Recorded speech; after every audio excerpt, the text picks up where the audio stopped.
Hello. Hello मेरे प्यारे प्यारे दोस्तों, आपका मेरे चैनल में स्वागत है। मेरे चैनल का नाम है रजनीकांत सिन्हा। ये यूट्यूब का चैनल है, ये यूट्यूब का चैनल है ना। इस वीडियो का थंबनेल क्या है ये तुम्हें पता है? इसका थंबनेल है BIT टॉपर्स इन ₹500, है ना। गुरु दक्षिणा के नाम पे तुम्हें 500 रुपया ट्रांसफर करना है ना। और जिंदगी का लाजवाब सुख भोगो, लाजवाब सुख भोगो, है ना। तो इस चीज को समझ लो मेरे यार। कहाँ भेजना है सो समझ लो। रजनीकांत सिन्हा, ये बैंक का कोड है और ये मेरा अकाउंट नंबर है। इसी में 500 रुपया ट्रांसफर कर दो, है ना। ये मिनिमम अमाउंट है और ये चीज है, और मिनिमम है 0। तुम चाहो तो नहीं भी भेज सकते हो। अगर तुमको लगता है कि तुम 500 रुपया गुरु दक्षिणा की में समर्थ नहीं हो देने में, कोई दिक्कत नहीं मेरे यार, है कि नहीं, नहीं भेज सकते हो। लेकिन अगर समर्थ हो तो जरूर भेज दो, और बहुत ज़्यादा समर्थ हो तो 500 के बजाय तुम अपना जितना समझते हो, तुम उचित समझते हो, उतना भेज दो, है कि नहीं। यही तो बात है, ताकि हम तुम्हारे जिंदगी का शौक जो है वो खुशी खुशी प्रदान करते रहें। हम भी आराम में रहें, तुम भी आराम में रहो। ओके, तो ये मेरा लेक्चर नंबर 208 है, और अभी जो सीरीज चल रहा है वो P+M है। और इसमें हम सवाल बनाएंगे, आज फिजिक्स का नहीं बल्कि मैथ का। किस टॉपिक पे बनाएंगे? तो प्रोबेबिलिटी थ्योरी पर, है ना। ये बहुत काम का थ्योरी है ये है। इसमें हमारे कई लेक्चर हो चुके हैं, और जो है अब हम आगे बढ़ने जा रहे हैं। समझे? पहले फोटो से समझ लो। ये तुम्हारा सैंपल स्पेस है, और मान लो कि यही तुम्हारा एक इवेंट है, इवेंट E। एक और इवेंट है, ये वाला, इसको समझ लो, ये भी इवेंट। ये हमारे लिए F है कि नहीं। ये म्यूचुअली एक्सक्लूसिव नहीं है, इसी तरह से है। बात समझे? ये तो है कहानी। अब हम क्या करने जा रहे हैं सो समझ लो। अब हम करने जा रहे हैं probability of E intersection F। ये देखो, तुमको पता है यही वाला जो होता है ना, यही कहलाता है E इंटरसेक्शन। तो ये भी एक इवेंट है, इसको कहेंगे E एंड F। इंटरसेक्शन को एंड पढ़ा जाता है। तो ये जो इवेंट है इसकी प्रोबेबिलिटी है ना, ये चीज है। और एक और चीज निकालो, प्रोबेबिलिटी ऑफ E। ठीक है, अच्छा, और दोनों को डिवाइड कर दो। इसी को डिनोट किया जाता है ऐसे करके, इसी को डिनोट किया जाता है ऐसे करके, समझे। इसका मतलब यही हम लोग समझते हैं। इसको क्या पढ़ेंगे? इसको पढ़ा जाता है प्रोबेबिलिटी ऑफ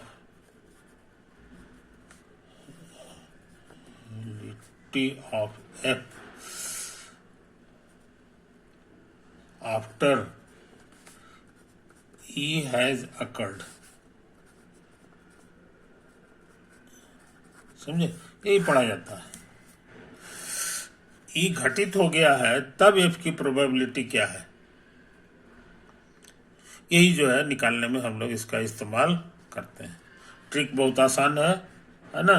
दोनों को इंटरसेक्शन कर दो और ये हो गया, कोई दिक्कत नहीं।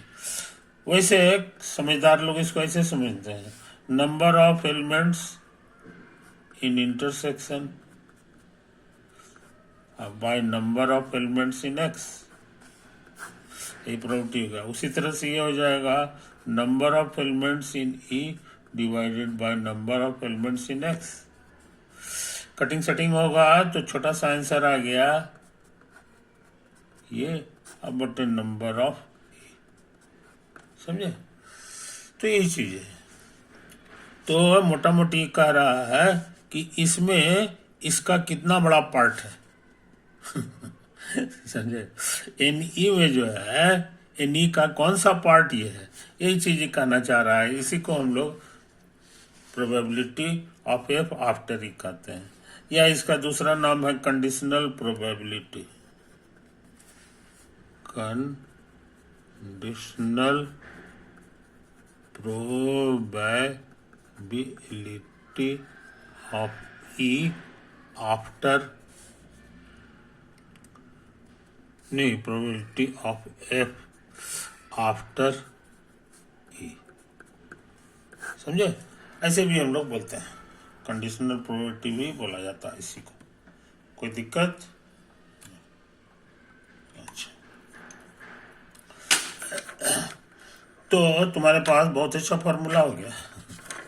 यहाँ से तुम्हारे पास फार्मूला हो गया probability of E intersection F को कह सकते हैं प्रोबेबिलिटी ऑफ एफ, ये ऑब्लिक है, थोड़ा टेढ़ा भी हो सकता है, इनटू प्रोबेबिलिटी ऑफ ए। आई बात समझ में? कोई दिक्कत? अच्छा, नोट कर लो। हमको ये फार्मूला अच्छा लगता है ना? दोनों का इंटरसेक्शन, ये नीचे नीचे है, ये ऊपर है, कट जाएगा और फाइनल आंसर हमको मिल जाएगा। उसी तरह से एफ को ई कह दो और ई को एफ, जगह चेंज कर दे रहा है तो यहाँ भी जगह चेंज हो जाएगा, इधर ई होगा, इधर एफ हो जाएगा, और ई के बजाय एफ हो जाएगा, है कि नहीं? ये चीज मगर गौर से देखो, ये जो है ई इंटरसेक्शन एफ चाहे एफ इंटरसेक्शन ई, दोनों सेम चीज होता है। समझे? तो इस बात को समझ लो मेरे दोस्त। तो प्रोबेबिलिटी ऑफ इंटरसेक्शन जो होता है उसका एक और फॉर्मूला हो गया, प्रोबेबिलिटी ऑफ ई, है कि नहीं, आफ्टर एफ, और गुना प्रोबेबिलिटी ऑफ एफ। समझे? यही चीज तो है, यही है। समझे? हाँ, तो ये दोनों मिलता जुलता हुआ फॉर्मूला है। एक ही चीज में जब नीचे ई रखेंगे तो यहाँ भी ई होगा, और नीचे एफ रखेंगे तो यहाँ भी एफ होगा, है कि नहीं? Sorry, intersection. तो अच्छे लड़के इन बातों को याद रखते हैं, है कि नहीं? अच्छा, अब हम क्या करना चाहते हैं सो समझ लो। अब हम एक फोटो बनाना चाहते हैं। एक फोटो बनाना चाहते हैं, ये मेरा सैंपल स्पेस है। मान लो ये दो टुकड़ा में टूटा हुआ है, ये पार्टीशन है कि नहीं? थोड़ा सा इधर है, ये जो सेट है इसको हम लोग कह दो एम, इसको हम लोग कह दें एफ। पूछोगे कि कहाँ कहाँ से नाम लाए हैं? एम फॉर मीजल्स, बीमारी होता है, बच्चा लोग को होता है, तो डॉक्टर लोग जो है ना, ये जो है मीजल्स कहता है ना, या इसको कहेगा कि पंसाहा माई। हिंदी में, हिंदी के डॉक्टर लोग जो है पंसाहा माई इसको कहता है कि बच्चा को पंसाहा माई निकल गया है ना? और ये तो तुम जानते ही हो, डॉक्टर के भाषा में ये फ्लू है। समझे? अब ये सब डॉक्टरी चीज क्यों हम बता रहे हैं? क्योंकि डॉक्टर लोग ये वाला, ये जो प्रोबेबिलिटी है इसका बहुत इस्तेमाल करता है, जो अभी अभी हम तुमको सिखाए हैं। इसी से उन्हीं लोग का जो लैंग्वेज है उसी में काम कर रहे हैं। जो लोग नीट की तैयारी कर रहे हैं उनको भी, उनके लिए भी फायदे की चीज है। समझे कि नहीं? अच्छा, और सुन लो, एक ऐसा लक्षण है, डॉक्टर लोग बच्चा को जो है फ्लू में सर्दी खांसी होता है, ये चीज होता है, हमारी ये खुद ब खुद सही हो जाता है, और ये जो है कुछ समय लगता है तब जाके सही होता है। तो मिजल्स अलग चीज है और फ्लू अलग चीज है। ये ज्यादातर लोगों को होता है, और ये जो है ना बच्चा लोग को ही जनरली होता है और कम मात्रा में होता है, इसीलिए हमने ऐसा फोटो बनाया। लेकिन ये दोनों अलग अलग चीजें हैं, इसीलिए डिसजॉइंट सेट्स है ये दोनों घटनाएं हैं। अच्छा, डॉक्टर लोग पहले शरीर का लक्षण देखता है, उससे अंदाज लगाता है कि मिजल्स है कि फ्लू है। तो उसमें शरीर में लाल चकता चकता उठ जाता है, समझे कि नहीं? लाल चकता चकता दाना उठ जाता है, और ये खूबी दोनों में है, दोनों में है कि नहीं? यही तो है। तो ये घेरा हमने बना दिया, इस घेरा का नाम दे दो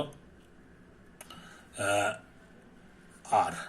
are for rash, R for rash. Rash माने जो चकता उठ जाता है, तो चकता दोनों तरह के लोगों का उठता है, इसमें भी उठता है, इसमें भी उठता है, समझे कि नहीं ये चीज? अच्छा, हम क्या निकालना चाहते हैं सो समझ लो। Probability of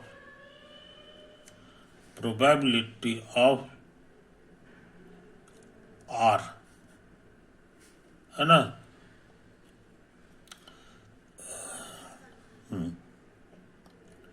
probability of are है कि नहीं? खैर ये अभी इसको छोड़ दो। तुम्हारा समझने में आसानी हो, इसके लिए हम वही अपना जो हम लोग मैथमेटिकल नाम है वही सब रखेंगे। अभी अभी इसकी बात नहीं कर रहे हैं, ये तो एग्जाम्पल दे रहे थे। एक्स हो गया, ये पार्टीशन है कि नहीं? और ये हमारा एक नया सेट है, जो ये, इसका भी नाम दे दो। मान लो कि ये जो सेट है इसका नाम है ए, इसका नाम है बी, इसका नाम है सी, समझे? एक तो है कहानी, ये 3 सेट है। हम निकालना चाह रहे हैं जी प्रोबेबिलिटी ऑफ सी आफ्टर ए, समझे? ये हो गया। अच्छा, फिर हम निकालना चाह रहे हैं A after C, A after सी। तो कहोगे इसकी बात कर रहे हैं, इसकी अभी छोड़ दे रहे हैं, तो इसको कहोगे प्रोबेबिलिटी ऑफ दोनों का इंटरसेक्शन, अब बटा अब प्रोबेबिलिटी ऑफ डिनोमिनेटर। अभी जो पढ़ाया है उसके अनुसार तो कहीं सिखाया तुमको। जब भी रहे तो इंटरसेक्शन कर दो, आई जो नीचे बाद वाला है उसको नीचे लटका दो। तो बाद में मेरा सी था तो नीचे लटका दिया, दोनों का इंटरसेक्शन कर दिए, आगे। अच्छा, अब सुनो हमारी कहानी। इसको छोड़ दिया, आई सी है ना? तो सी को तुम ऐसे भी लिख सकते हो, ये पूरा सी को लिखने का तरीका है इतना और फिर इतना, ये कहला जाएगा ए इंटरसेक्शन सी और यूनियन बी इंटरसेक्शन सी।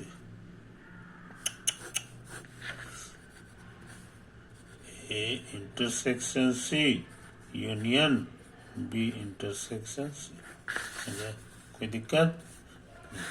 और यहाँ मजेदार चीज देखो, ये म्यूचुअली एक्सक्लूसिव है, ये अलग है, ये अलग है, इसीलिए ये म्यूचुअली एक्सक्लूसिव। इससे क्या हो गया है कि ये दोनों के जोड़ के बराबर हो जाएगा।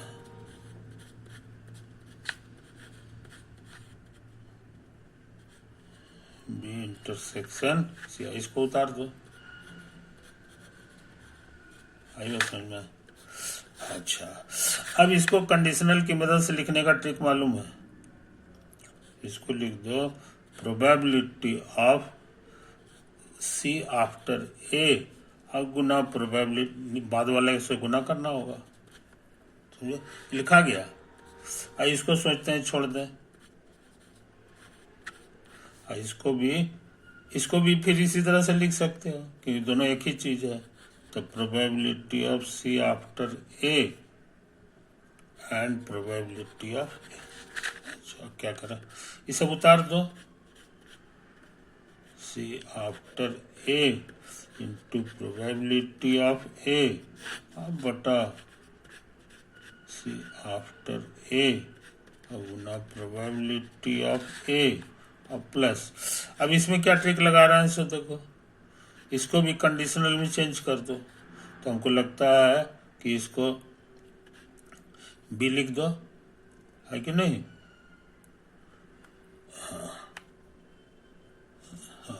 नहीं, सी लिखो, है कि नहीं? और उसके बाद आफ्टर बी कर दो, अब फिर प्रोबेबिलिटी ऑफ बी से गुना कर दो, तो बी कटेगा, ये चीज आ जाएगा, है कि नहीं?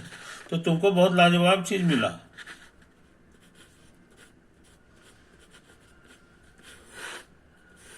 लाजवाब चीज मिला, है कि नहीं? कोई दिक्कत?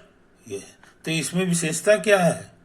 कहाँ हम गलती कर, अरे राम, गलती की है, यहाँ से ना शुरू हुआ है, ये गलत छप किया है ना? इसको बढ़िया से लिख लो, प्रोबेबिलिटी ऑफ ए आफ्टर सी, समझे? पहली बार जो है इस आदमी ने निकाला, उसका बहुत नाम हुआ, क्योंकि कंडीशनल प्रोबेबिलिटी सब जगह है, समझे कि नहीं? लेकिन यहां जो है इसका ठीक उल्टा वाला है कि सी घटित हो गया, ए घटित हो गया तब सी के होने की प्रोबेबिलिटी, और यहाँ उल्टा है कि सी घटित हो गया तो ए घटित होने की प्रोबेबिलिटी, ठीक उल्टा है। और उसके बीच में क्या रिश्ता है ये हम लोग पता लगा लिए। आज पहली बार जिस आदमी ने इस नियम का पता लगाया था उसका नाम था बेज, समझे? इसको बेज फार्मूला चाहे बेज थ्योरम के नाम से ये मशहूर है,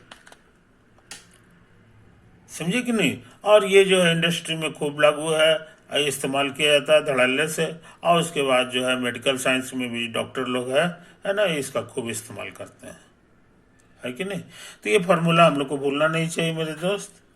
ये वाला और ये वाला एक तरह का चीज है, ये बशर्ते कि ऐसा फोटो फोटो ये पूरा एक्स दो टुकड़ा में टूटा हुआ हो, है कि नहीं?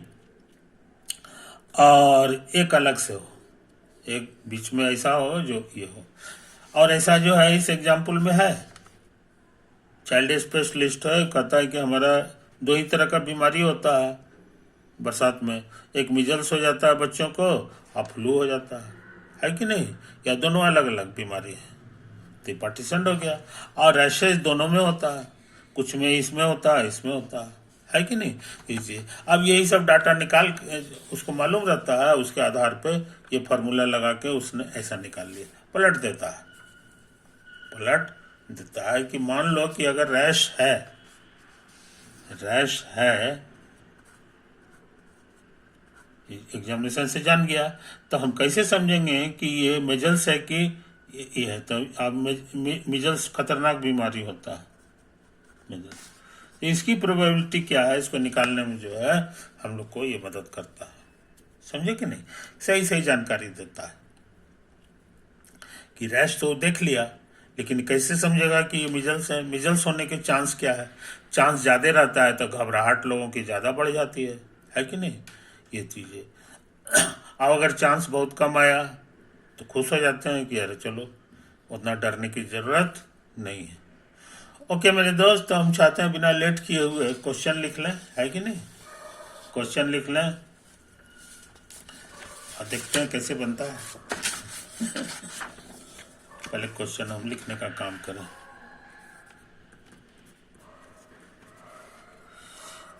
Doctor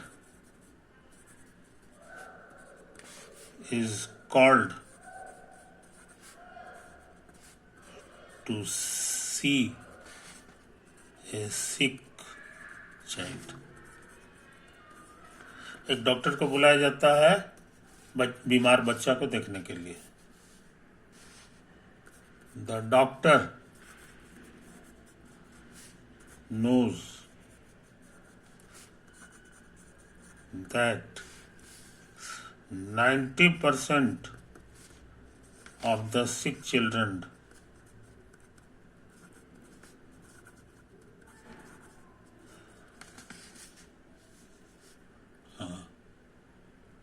in that neighborhood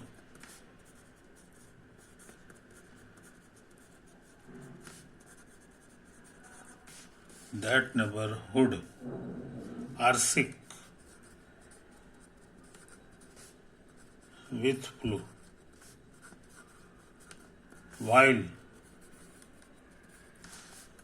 10% are sick with measles. समझे? तो फ्लू वाले को एफ से डिनोट करेंगे और मीजल्स वाले को एम से डिनोट करेंगे. आई नक्शा समझ लो. ये नक्शा है तुम्हारा उसके जिस एरिया में डॉक्टर साहब हैं उनका, उसके नेबरहुड के बारे में उनको जानकारी है कि इस मोहल्ले में 90% लोग सिक हैं फ्लू से. तो ऐसा करो, यहाँ पर यही है सिक वाला का फोटो, सिक विथ फ्लू. और ये है तुम्हारा सिक विथ मीजल्स. 10% लोग हैं. ये 10 है, ये 90 है, तो जोड़ोगे तो 100% हो गया, है कि नहीं? तो ये पूरे एरिया में सब आदमी को, किसी को मीजल्स है और किसी को कोई बच्चा जो है ये होता है. ये डॉक्टर साहब अपने अनुभव से जान गए हैं. परसेंटेज लिखा हुआ है. परसेंटेज के माने प्रोबेबिलिटी के अनुसार, प्रोबेबिलिटी ऑफ एम ये लिखाएगा 10/100 यानी 0.1 हो गया. और इसकी प्रोबेबिलिटी 90% है यानी 90/100 हो गया 100. तो ये 0.9 हो गया. प्रोबेबिलिटी 1 से ज़्यादा कभी नहीं होता है. और दोनों को जोड़ोगे तो 1 आ जाएगा, जो कि पूरा एक्स का प्रोबेबिलिटी है. इसलिए ये दो बीमारी जो है एक दूसरे को पार्टीशन कर दे रहा है पूरे समाज को. समझे कि नहीं? ये एम हो गया, ये हो गया. अब जरा आगे पढ़ ले. A well known symptom,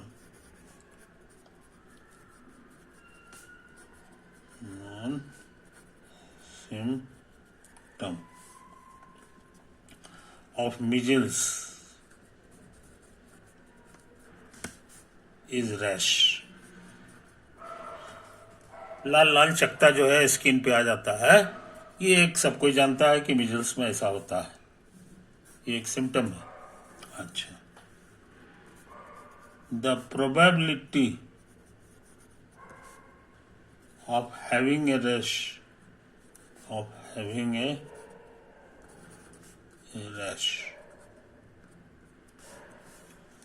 for a child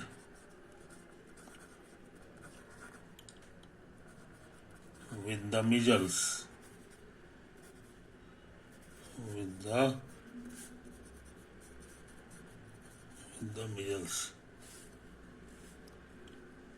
is 0.98. समझे? ये चीज समझ लो. लाल रंग का घेरा बना दें, है कि नहीं? कहता है कि मेडिकल साइंस की पढ़ाई से उन लोग को पता है कि जो मीजल्स वाला लोग है उसमें 95% लोग को जो है 95% लोगों को जो है वो हो जाता है लाल रैश. यानी इस घेरा में, इस घेरा की प्रोबेबिलिटी ऑफ मीजल्स नहीं, probability of rash given that it has measles. जो मीजल्स है इसकी प्रोबेबिलिटी दिया हुआ है 0.95 क्वेश्चन के अनुसार. ये तो है इसकी प्रोबेबिलिटी. अच्छा. उसके बाद जो है ये अपना उनके किताब में लिखा हुआ है, उसी से वो जान गए. नेक्स्ट. लेकिन 100% नहीं होता. कुछ ऐसा भी बच्चा एक्सेप्शनल मिलेगा जिसको लाल चकत्ता नहीं हुआ है स्किन पे, है कि नहीं? ये चीज 100% 1 थोड़ी है, 0.95 है बस. उसके बाद क्या है? However occasionally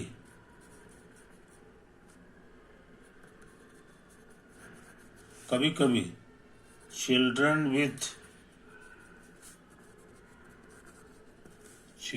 with the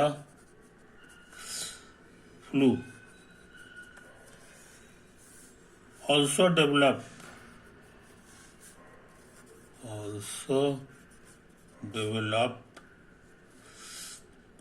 A rash, समझे, with the conditional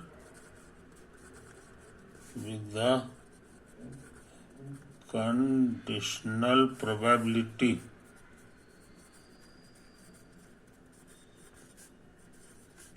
of 0.08, है ना। ये चीज है कि रैश जो है इस एरिया वाला, मतलब कि उसको मालूम है कि फ्लू है और उसको रैश है, तो इसकी प्रोबेबिलिटी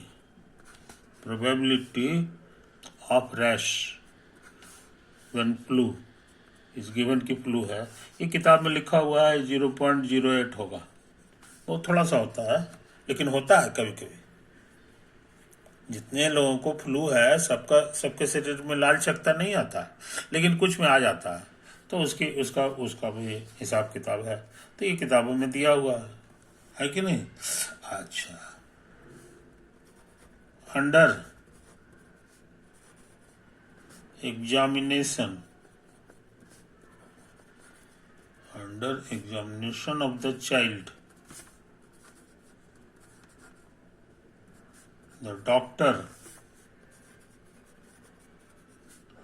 finds a rash.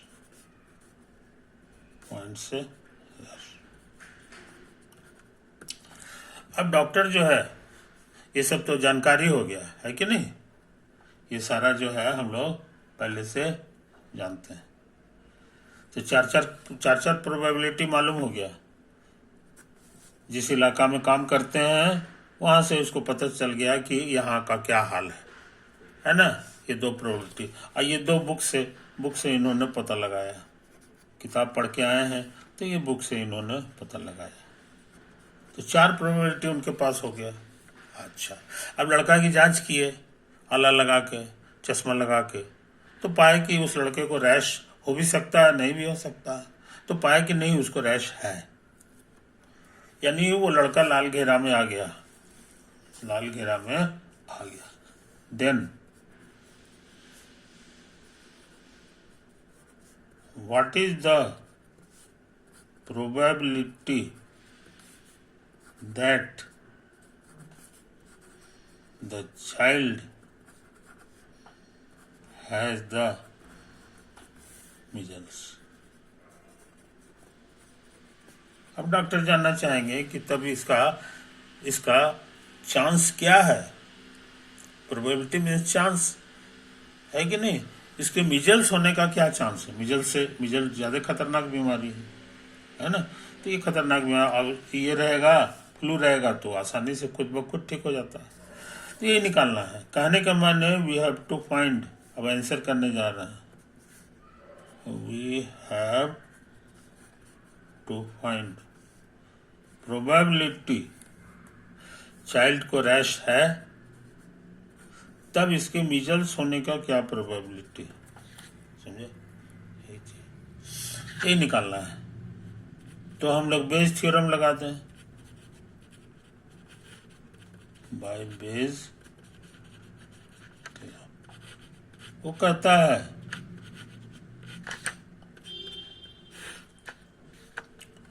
कि इसमें जो है ठीक पलट दो, m/r के बजाय r/m कर दो, और इसको गुना कर दो जो नीचे है उतना के प्रोबेबिलिटी से, और यहाँ पर फिर वही फार्मूला लगा देंगे। यही चीज उतर जाता है। बेस फार्मूला से हम लोग लिखते जा रहे हैं। प्लस आईसी का जोड़ीदार एक और है। ये मीजल्स के कारण हो गया है कि नहीं। IAKF के कारण भी होगा, फ्लू के कारण भी इसी टाइप का होगा। तो वो लिखाएगा probability of R flu of probability of. इसमें सारा चीज तुमको मालूम है। M probability of R after M, R after M लिखा हुआ है ना। ये है तुम्हारा, नहीं ये आर आफ्टर एम कहाँ, यहाँ है, ये देखो 0.95, तो 0.95। अब प्रोबेबिलिटी ऑफ एम यहाँ लिखा हुआ है 0.1। और यही चीज नीचे भी लिखेगा 0.95 और गुना 0.1 plus probability of R after F. R after F यहां लिखा हुआ है 0.08 और गुना प्रोबेबिलिटी ऑफ एफ। एफ भी हमको पता है, प्रोबेबिलिटी ऑफ एफ 0.9 है 0. अभी कैलकुलेट करना बाकी रह गया वही हमारा फाइनल आंसर हो जाएगा। समझे? ये चीज समझ लो। तेजी से काम करने जा रहे हैं, हो सकता है कुछ काम छूट जाए, तो हमको लगता है ये हो जाएगा जी 0.095 0.0095 और प्लस 9.72 होता है,